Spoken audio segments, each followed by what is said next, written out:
everyone, and welcome back to my channel. Today's video we're going to be talking about 7 resources and things that you need to know as a MilSo. So let's just dive right in. Okay, you guys, I have my phone out because I did write all of the notes for this video on my notepad. There's like about 7 bullet points and each has its own subcategory, so it is a lot. But the first one that I do want to talk about is military ONESOURCE, and the best way that I can describe this article, blog, website is like an umbrella. It encompasses everything that you can think of in regards to the military. It talks about family, talks about health and wellness, education, careers, even deployment.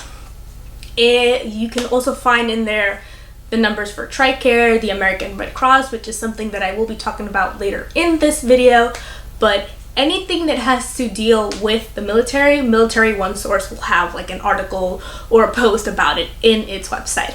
The next resource I want to talk about is similar to military ONESOURCE, but it is geared more towards MilSos, and that is Next Gen MilSo. It talks about PCSing, how to take care of yourself, mental health, how we are feeling, PCSing, deployment, stuff like that. Basically how all of those things affect us and our psyche. And one article in particular really resonated with me because it was talking about this MilSo or army wife that was in the same fork road that I am currently in, and that is whether or not to halt my career, sort of say. I'm having kind of a difficulty trying to figure out what's my next move in regards to my career. Do I want to put a stop to it and just, you know, find a job that is just going to pay the bills, or do I want to find something that is in my career path and further my career? And it's kind of hard to do that because you never know when your spouse is going to be sent off to deployment. If you are going to be moved once again once you get to your first duty station, because sometimes that does happen, where you get to your first duty station and then 3 months or 4 months in, you're being moved. And that is a constant struggle with us MilSos and army wives, whether or not to continue our careers or just find any plain old job that's going to pay the bills. And that is where I'm currently at. And like I said, that article really resonated with me and how she kind of decided to not put her career on hold. And that's kind of where I am gearing towards, because I just don't want to get any old job because I feel like it's not going to be as fulfilling and fruitful for me. So I just want to find something that, you know, will be a mix of both, where it'll pay the bills obviously, but it also be fulfilling. The next resource I do want to talk about is very, very useful, especially during basic training, and that is the Sandbox app.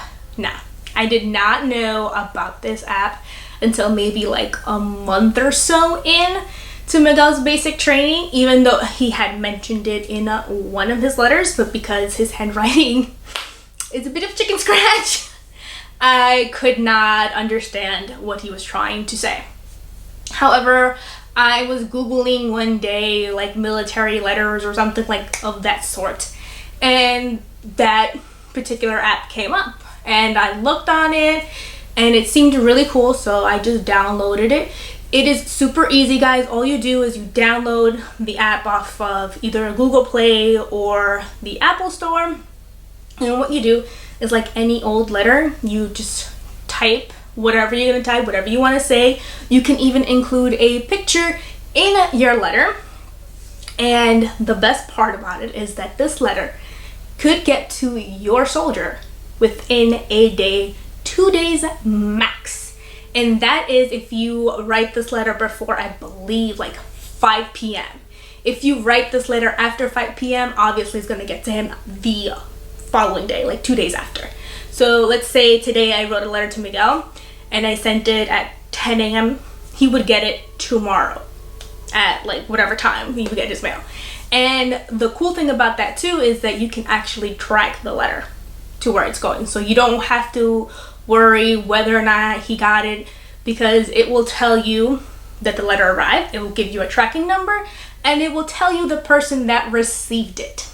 So yeah, really cool. The only downside I would say is that it is a kind of like a subscription. You have to pay per letter, or you can get like these bundles. I think a letter is like $3.99 or $4.99, and if you get like the bundles, I think it's like 10 letters for $9.99 or something like that. All that information I will leave it down in the description box, of course. But you know, if you want to write something really important that you can't wait a week to tell him, you can use this app, send it, and it will get to him within a day or two.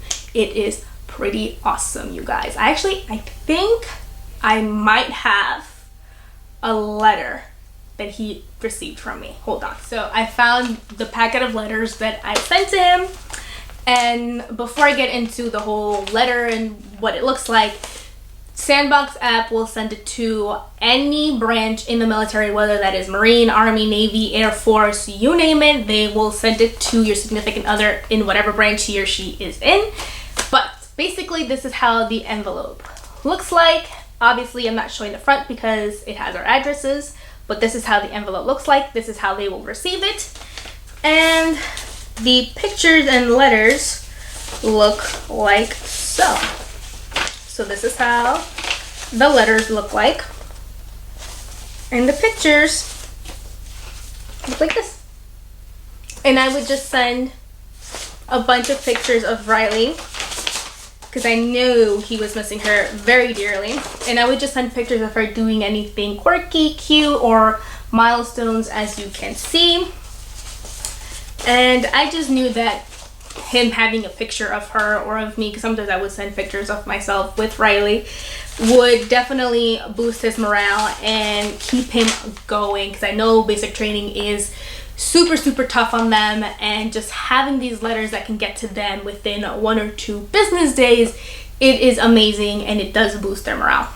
Obviously, a con to that, like I said, is the price point and the fact that you yourself will not get a letter from them in 1 to 2 days. You will actually get their response in weeks' time. I do want to mention also their customer service.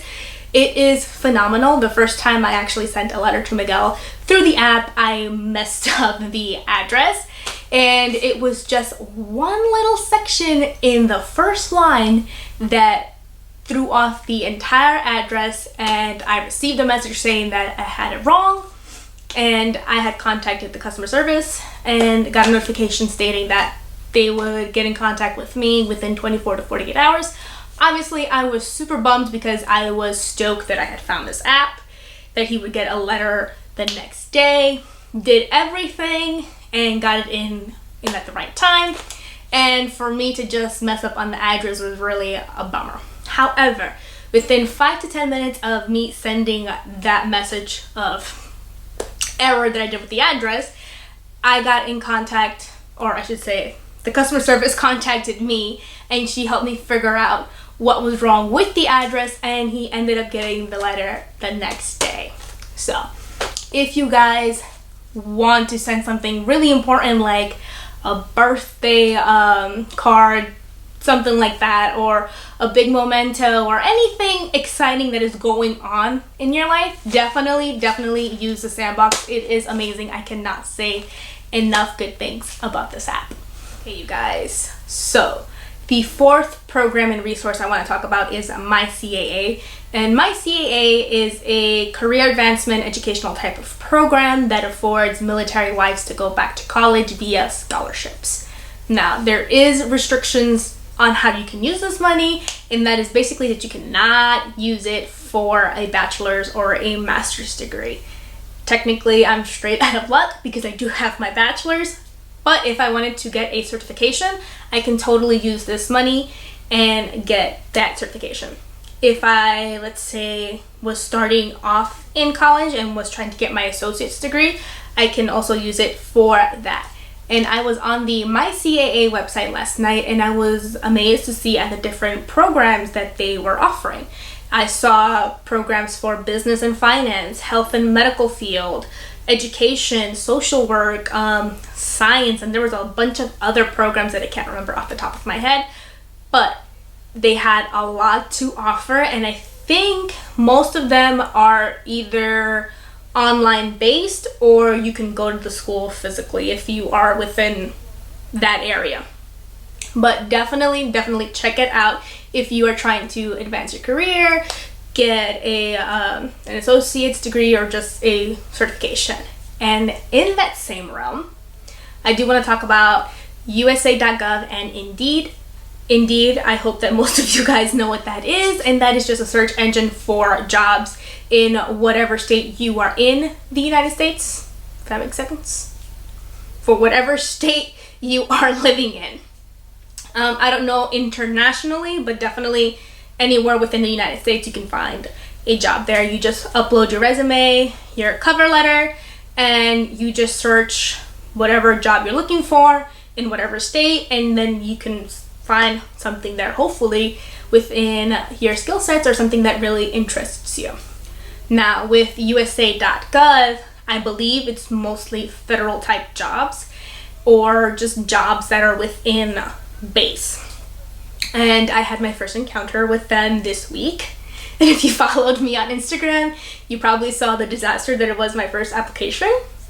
Yeah, hopefully I get a call back. I don't know, but you have to definitely read the eligibility and the types of documents that they are requesting, because each job post will have different eligibility requirements and different documents that they will be requesting.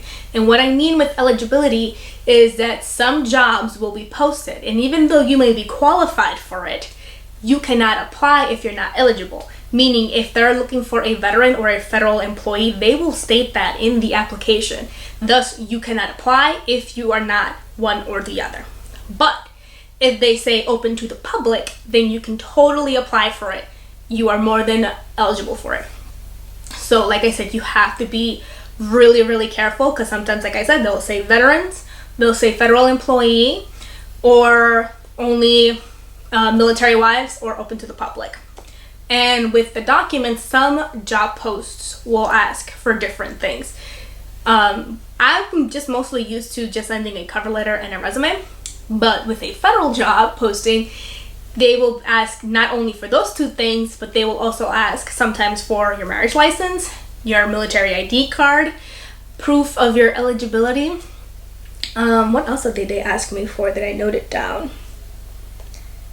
Let's see. Oh yeah, high school or college transcripts or diplomas. I've had no job that I've applied for ask me that until this week. So that was pretty interesting to scan and email and send to them. But yeah, like I said, read the eligibility, read the application and what they're looking for, and definitely make sure that you are sending the right documents, or else you will be ineligible, and it'll totally be a bummer if you miss out on a great job just because you didn't read those things. The sixth resource I want to mention, and I think it is one of the most crucial ones, is the American Red Cross.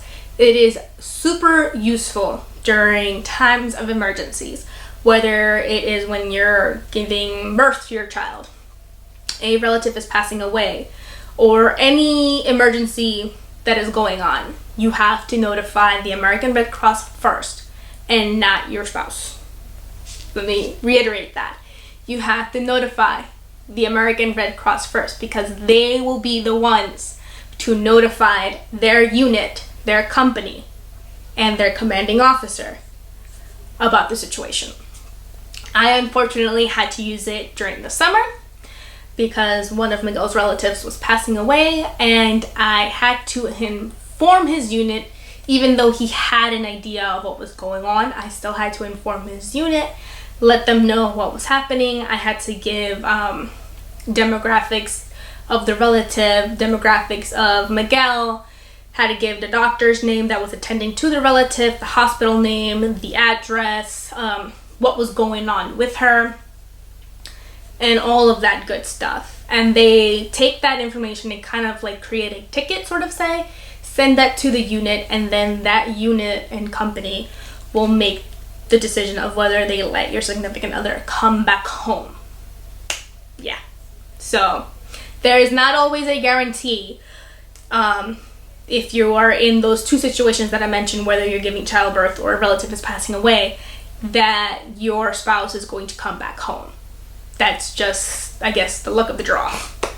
But yes, definitely use the American Red Cross for emergencies. It is super useful, and I will link their number down below in the description box. Last but certainly not least, our podcasts and other MilSos here on YouTube. The two podcasts I constantly rave about on my Instagram are Confessions of a MilSo and Real Talk with the Missus. These girls are amazing, hilarious, and they just talk about an array of topics in their episodes, whether it's TRICARE, marriage, children, their struggles, you name it, they talk about it, and I love how authentic and real they are and how they don't sugarcoat anything. So definitely check them out. The MilSos that I watch here on YouTube, I'm going to mention them in no particular order with the branch that their husbands are associated with. The first one up is BRITTANI KREBBS. She is known as the OG of MilSos here on YouTube, and her husband is in the Marines. I came across her videos because Miguel was searching a lot of military content, like what to expect in basic, what to expect in AIT, etc., all those good stuff, and her videos would come up in my recommended list. So I would click on her videos, and I'm so glad that I did because they are super informative. They still are, and they are a great resource for newly MilSos in the military. So definitely check out her video. She is currently pregnant with a baby girl, and just seeing how she has evolved from a MilSo to a military wife to a soon-to-be mom is amazing. So check her videos out. The second one is Exali Griswold. Hopefully I mentioned her name correctly. She is an Air Force wife, and right now her husband is stationed in Germany. She is with him, and I came across her videos. I do not know how or when, but I'm so glad that I did. I am vicariously living through her because Germany is one of the countries on my bucket list, and she has a lot of travel vlogs. She recently was in Ireland and in Spain, and her Ireland vlogs and her editing skills in that vlog are dope, you guys. Dope. So if you're into travel, definitely check out her channel. She recently collaborated with another Air Force wife, and that is CAMMIE Carter. She is also a makeup artist, and her skills are amazing. I wish I had half the talent that she does with her makeup. Definitely check her out if you want a more of a MilSo that's into makeup. The other Air Force wife here on my list is Ariana. I've mentioned her here before, and she just finally PCS'd to Italy. Her family has been reunited because her husband was in Italy beforehand, and just seeing her whole journey trying to PCS and the family reunification was amazing. And just seeing her pictures and vlogs from Italy, I am too living vicariously through her. The three other MilSos that I'm going to mention, I've recently found them. The first one is Cassandra from the CAPPAS clan. She is an army wife. They just recently moved to Illinois. Her husband got stationed there, and just watching her vlogs and videos have been amazing because there isn't a lot of Latino MilSos. So if you're looking for a bilingual Spanish Puerto Rican family, then they are your go-to people. The next one up is BECCA and Nick. She is also an army wife, and I came across her video when I was trying to create a care package for Miguel. I had no idea how to do it or how to decorate or how to even go about it. So I looked at her videos and just got an inspiration from what she was creating for her husband and went from there. And she too is currently pregnant with a baby girl, and the ideas that she has for their nursery are super, super cute, and I just can't wait to see what she's going to do with that nursery and the name that she's going to give her baby girl. The last one here on my list is another Latina. She is Mexican and her name is Valeria Villa. She is, I believe, a Navy wife and she is super cool, you guys. I think they are in Virginia. I am not mistaken. I don't know. But super, super, super cool. I love her videos and cannot say enough good things about her personality. She's super fun and yeah, just check all these ladies. And the reason why I am mentioning their husband's branch is because even though we're in different branches of the military, we sort of face the same struggles. Whether we have family separation, whether we're feeling lonely or depressed, if we're in a fork road of trying to figure out what to do with our careers, trying to find the best childcare schools in whatever area we're being stationed at, sometimes even finding a great babysitter for date night, stuff like that seems to be a universal thread within these branches in the military. And I think it's kind of cool in the sense that we can kind of rely on one another to be each other's guidance, support, and resources. Some of you guys consider me as a resource and I am super flattered with that because I am super new in this lifestyle and I don't have all of the answers to all of your questions. And when I don't have the answers, I definitely refer you guys to someone who has more knowledge in what you're looking for, but I do try to answer to the best of my abilities. I don't know what else to say. Thank you guys for watching. If you guys like this video, please give it a thumbs up. Do not forget to hit the subscribe button with the notification bell. And as always, thank you guys for watching and I will see you guys in my next video. Bye!